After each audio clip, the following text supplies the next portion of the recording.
centre Arnaud Fretter, ça fait 11 ans que je travaille là-bas. J'ai commencé en tant qu'éducatrice spécialisée en étant diplômée ici au Parnasse. Non, depuis 3 ans, j'ai d'abord été coordinatrice et puis maintenant je suis sous-directrice des 2 entités. Dans l'institution et donc il y a une partie scolarisée pour 53 enfants et une partie non scolarisée pour 20 enfants avec handicap moteur, polyhandicap et troubles associés. Mais donc le centre Arnaud Fretter fait partie de la Cité Joyeuse à Molenbeek qui eux accueillent plutôt des enfants placés par le juge et avec voilà, centre d'hébergement. Il y a une école aussi dans la Cité Joyeuse et donc nous on est vraiment un pavillon à part où c'est pas de l'aide à la jeunesse comme on peut l'entendre, mais voilà, avec plutôt un accompagnement du coup enfants avec handicap moteur. Et donc on a le centre non scolarisé où là il y a 20 enfants de 0 à 18 ans. Et alors la partie scolarisée où là c'est 53 enfants de la maternelle à 13 ans, voire 14 ans si on fait un maintien en fonction des compétences des enfants. Il y a plus ou moins 60 professionnels qui sont dans l'institution, énormément d'éducateurs, et alors on a kiné, ergothérapeute, logopède, une infirmière, un médecin, des assistantes sociales qui accompagnent les familles aussi. Et donc au niveau non scolarisé, on est ouvert du lundi au vendredi et pendant les vacances scolaires. Donc on accueille des enfants de tout petits, ils arrivent chez nous, il n'y a pas spécialement de diagnostic, ou parfois il y en a un ou parfois pas. Donc on accueille les enfants, on les prend avec leurs capacités, on essaye de porter vers le haut, qu'ils acquièrent de nouvelles choses. On a un groupe de confort, donc soins palliatifs, où là les enfants ont des handicaps quand même assez lourds. C'est pas spécialement soins palliatifs fin de vie, mais c'est vraiment soins de confort, bien-être qui est mis en avant. Ça va être des massages, des désensibilisations au niveau de la bouche, de la détente musculaire, des activités relaxantes, du snoozelen. Et alors on a un groupe d'adolescents de 12 à 18 ans qui eux souvent ont été en scolaire avant et qui n'ont plus les capacités ou les compétences de suivre et donc du coup ils viennent chez nous la journée. Les éducateurs sont vraiment au quotidien avec l'enfant, c'est vraiment eux qui sont là de l'ouverture à la fermeture, qui vont mettre en place les activités et alors les thérapeutes viennent soit proposer une activité dans le local avec les enfants, mais les éducateurs y participent, soit alors ils prennent les enfants en thérapie individuelle, travailler du coup un petit peu plus en logopédie au niveau ou de l'oralité, ou de la déglutition, ou de la communication, enfin voilà, ça ce sera plutôt pris en individuel. Ils ont énormément de kinés pour éviter tout ce qui est déformation corps. L'installation de ces enfants est primordiale pour éviter douleurs et autres pendant la journée et pour le reste de leur vie. Donc voilà, ça parfois c'est un petit peu compliqué et la distance professionnelle doit vraiment être importante à ce niveau-là pour pas être submergé par nos émotions et les émotions des enfants, où parfois ils sont douloureux, pour éviter des douleurs plus graves. Donc ça c'est plutôt partie non scolarisée, donc l'éducateur est vraiment au quotidien avec l'enfant. Et alors partie scolarisée, là les éducateurs vont aussi être la journée avec les enfants, mais ils vont être plutôt accompagnateurs dans la classe et aider l'institutrice à mettre des choses en place, si c'est des apprentissages vraiment scolaires ou bien si de nouveau c'est en fonction des capacités des enfants. Et donc il va être un soutien à l'institutrice ou alors parfois s'il y a des demandes plus précises, il va peut-être sortir 1 ou 2 enfants de la classe pour faire une activité éducative avec eux pendant que l'institutrice travaille autre chose avec les autres. Et alors ils font des activités éducatives avec les enfants avant le temps scolaire, donc de 7h45 à 8h40, après l'école jusqu'à 17h45, le mercredi après-midi et de nouveau pendant les vacances scolaires. Des activités proposées, ça peut être des activités sportives, des activités culinaires, artistiques, des sorties, aller se balader au parc, aller dans une ludothèque. Une de nos priorités, c'est quand même l'inclusion avec ces enfants-là. Et donc on prend le bus avec eux pour aller faire des courses. On fait les 20 km de Bruxelles. On va à la patinoire pendant les plaisirs d'hiver. Voilà, on essaye vraiment de les inclure un maximum dans la société et voilà, qu'eux se rendent compte qu'ils peuvent faire aussi plein de choses. Dans mon boulot en tant que chef, il n'y a rien à faire. C'est un travail de cœur et de passion. Donc je reste beaucoup sur le terrain. S'il y a des absents, je vais aller aider. Ou si dans une activité, il y a besoin d'aide, je vais y aller. Tous les mardis, je vais à l'hypothérapie avec les enfants. C'est vraiment une activité qui me tient à cœur. En tant que sous-directrice, maintenant, ça va plutôt être de venir aider quand il y a besoin d'aide. Après, même quand il n'y a pas besoin d'aide, je passe ma tête et je m'assure que tout fonctionne bien et que tout va bien. Et puis le contact avec les enfants, pour moi, c'est primordial. Je trouve que c'est important de les connaître leurs difficultés pour ensuite pouvoir accompagner les équipes qui sont sur le terrain et se rendre compte de leurs difficultés, pas juste être dans un bureau, la porte fermée, sans voir la réalité du terrain qui sont pas toujours faciles. Alors les parents, on essaye de les inclure de plus en plus. Côté non scolarisé, on fait 2 fois par an un conseil des usagers. Donc normalement, c'est un moment où c'est les enfants qui amènent leurs difficultés, mais selon leur handicap, c'est pas toujours facile. Et donc là, on invite les parents 2 fois par an pour présenter nos activités ou les sensibiliser sur un sujet ou leur proposer une nouvelle activité ou un nouveau centre qui va s'ouvrir. Les assistantes sociales sont beaucoup en contact avec les parents pour les aider au niveau administratif, les réorienter quand c'est nécessaire. Il y a certains parents qu'on voit tous les jours parce qu'ils viennent chercher leurs enfants ou les déposer. Et d'autres parents qu'on voit un peu moins, on essaye quand même d'avoir un contact régulier avec eux pour les accompagner et pour savoir aussi ce qu'ils attendent du centre, quelles sont eux leurs attentes et objectifs en tant que parents pour que nous on puisse essayer de travailler ça au centre. Alors on propose effectivement des rencontres plus précises du coup dans ces cas-là. Si les parents ont des questions, on invite les parents à rencontrer le thérapeute ou l'éducateur. Parfois, quand on fait des sorties, aussi les éducateurs invitent les parents pour qu'ils puissent voir ce que font l'enfant. Quand on a été à la patinoire, il y a des parents qui sont venus avec parce qu'ils étaient curieux de voir comment on mettait en place cette sortie-là. Pour tout ce qui est choix du matériel aussi, les parents peuvent choisir la couleur des attelles. On essaie vraiment de les impliquer un maximum. Et quand on fait le matériel aussi, parfois il y a certains parents qui demandent d'être présents parce qu'ils ont certaines demandes, ne fût-ce que la chaise doit savoir passer en dessous de la table à la maison, elle fait telle hauteur et des choses comme ça. Donc ça, on invite quand même régulièrement les parents. Et alors on fait aussi 1 fois par an une journée des familles où là on ouvre toute l'institution.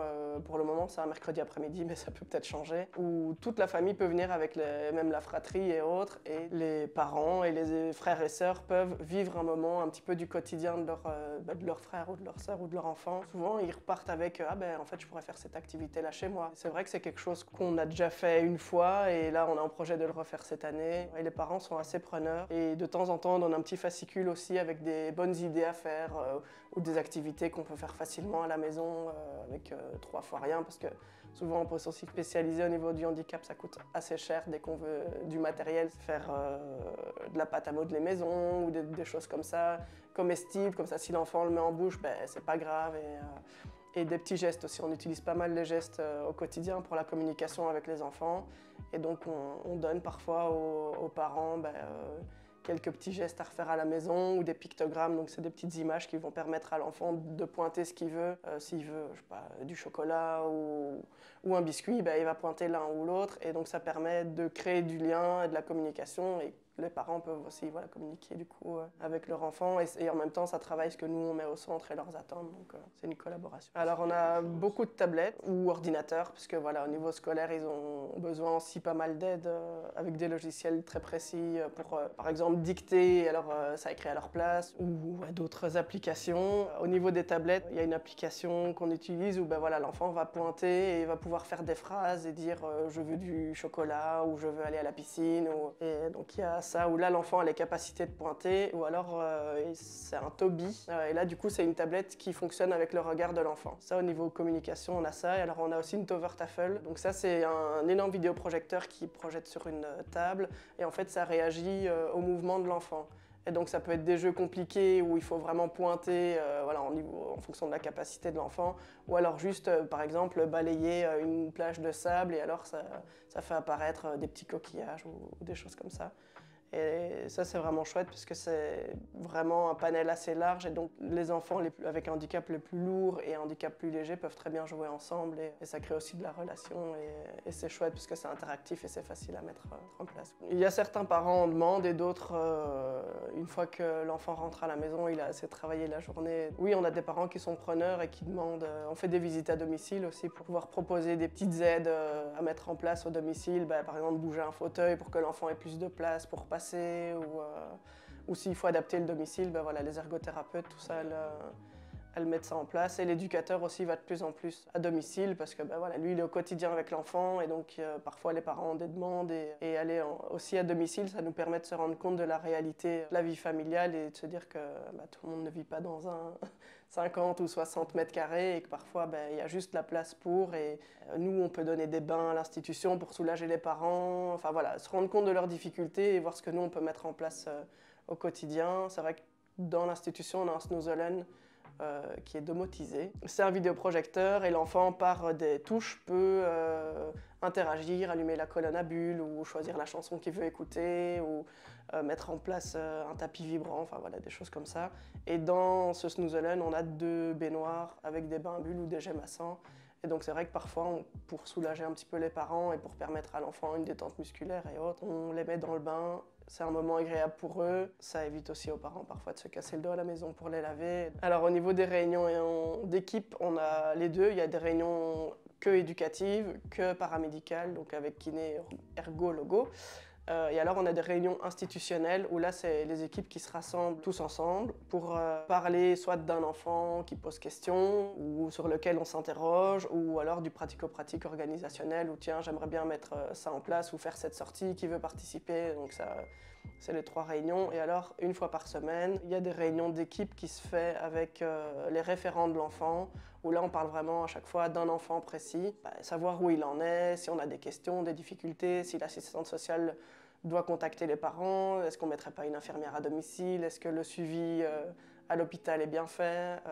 Donc voilà, ça c'est plutôt à ce genre de réunion qu'on en discute. Et nous on propose aux parents, on n'impose pas, on propose que s'ils veulent, on peut accompagner aux rendez-vous médicaux à l'hôpital pour expliquer comment nous on fonctionne au centre. Voilà, au niveau éducatif, ça va être aussi un petit peu organisationnel, ou tiens, pour cet enfant, je me pose cette question-là. Enfin voilà, ça va vraiment être des réunions. C'est pas au niveau para, ça va être j'ai fait cette formation et on va faire un retour aux autres logos ou ergo ou kiné. Et alors les réunions pour les enfants, là on parle vraiment que des enfants et pas du tout tout ce qui est organisationnel et autres. Déjà, le fait qu'on ait 73 enfants, si tout le monde doit être présent pour les 73 enfants, ça fait énormément. On se rend compte aussi que si la personne n'est pas directement concernée par l'enfant pour lequel on parle, parfois elle peut donner son avis, mais souvent ils ont quand même pas mal de choses à faire en plus, et donc ça leur permet de dégager du temps pour pouvoir faire tout le travail administratif qui est quand même assez conséquent. Mais après, quand on parle d'un enfant, c'est vraiment tous les référents qui sont présents, donc ergo, logo, kiné, le médecin est présent, l'éducateur est présent, l'infirmière est présente, les coordinatrices sont présentes, nous on est présents. Donc pour ces réunions-là, c'est pluri. Après, on a des réunions éducatives et des réunions paramédicales, parce que voilà, c'est d'autres sujets à aborder, mais quand on parle des enfants, c'est pluridisciplinaire. Et côté scolarisé, il y a l'institutrice aussi qui est présente à la réunion, parce que c'est important. Côté non scolarisé, c'est de 0 à 18 ans, enfin la veille de leurs 18 ans. Le jour de leurs 18 ans, voilà, ils ne peuvent plus venir chez nous. C'est un peu dur, mais c'est comme ça. Côté scolarisé, c'est de 3 ans à 13-14 ans maximum, mais tous les enfants rentrent à domicile le soir. On essaye de leur trouver une autre institution. Déjà, on voit avec les parents ce qu'ils veulent faire, premièrement. Si le parent décide de le garder à la maison, voilà, on va l'accompagner dans cette démarche-là, tout en lui proposant des services d'aide qui vont venir à domicile, comme le TOF Service ou d'autres ASBL qui existent. Et si le souhait des parents, c'est de le mettre en centre de jour ou en centre d'hébergement, on va essayer de l'accompagner et de trouver un centre pour l'enfant, sachant que les places sont très très limitées à Bruxelles. Et donc souvent, nous on commence les démarches 2 ans avant leurs 18 ans. On commence aux 16 ans de l'enfant. Souvent les parents sont un peu surpris parce que ils sont pas prêts et que dans 2 ans c'est loin, mais en fait souvent les listes d'attente sont déjà fermées et bouclées, surtout sur Bruxelles, quoi. Au niveau des démarches, il y a un centre qui va ouvrir en face de l'IRSA, et puis il y a un nouveau centre qui est ouvert il n'y a pas loin de chez nous, le centre OPA, un centre pour adultes avec handicap moteur. Il y a centre de jour et centre d'hébergement, et la liste d'attente est déjà full. Pour nos jeunes qui ont 18 ans, on a un peu du mal à se dire que du jour au lendemain ils se retrouvent sans rien à la maison, qu'un des 2 parents, s'il y en a un qui travaille, doit arrêter. Ils sont du coup un peu exclus et voilà, ils sont un peu mis de côté au niveau de la société. Mais des enfants qui vont à la Villa Indigo, où là ils peuvent aller jusqu'à 21 ans, je pense, la journée, 1 ou 2 journées par semaine. Donc c'est des choses qu'on propose aux parents. Au niveau inclusion sociale, et c'est ce que la société prône haut et fort, je pense qu'on a du travail à faire, quoi, à ce niveau-là. Comme chef et comme éduc, c'est quand on a des décès des enfants. Pas facile, même si on a une distance professionnelle, ça reste des petits loulous, et on se dit quand même que la vie est pas toujours très juste. Ouais, le décès ou parfois la détresse aussi familiale et sociale dans laquelle on peut avoir certains enfants. On a de plus en plus d'enfants en situation illégale, mais voilà, on les prend parce qu'on nous l'accorde. Et c'est vrai qu'on se retrouve avec des situations où les enfants sont là un jour et puis ils reçoivent leur avis d'expulsion et ils doivent partir. Donc nous, on doit accuser le coup, on doit soutenir les équipes dans ces cas-là. Alors lors d'un décès, on on réunit les équipes présentes et les enfants, enfin les équipes d'abord, on leur annonce le décès et puis après nous on passe dans chaque groupe pour annoncer le décès assez de manière simple aux enfants en disant que le cœur de tel copain s'est arrêté de battre et qu'il ne reviendra plus au centre. Enfin voilà, ça, on fait ça avec la direction. Et puis en fonction des demandes de l'équipe, on met une supervision en place ou pas. Et alors là, côté non scolarisé, on a un peu plus de décès vu la pathologie des enfants. Et donc on met en place à chaque fois un lâcher de ballon avec une petite cérémonie pour dire au revoir à l'enfant. Et ça permet à chaque enfant de lâcher son ballon. Et si les équipes le souhaitent et que la famille est d'accord, parfois on va aux enterrements. Donc voilà, on s'arrange pour que les personnes qui souhaitent y aller y aillent et qu'une partie de l'équipe reste pour s'occuper des autres enfants. Mais ça, et au niveau des départs plutôt imprévus, on explique à l'équipe que l'enfant n'a plus son permis de séjour et qu'il a dû retourner au pays. Et nous, on essaye de garder contact avec les parents. Enfin, l'assistante sociale essaye de garder contact avec les parents.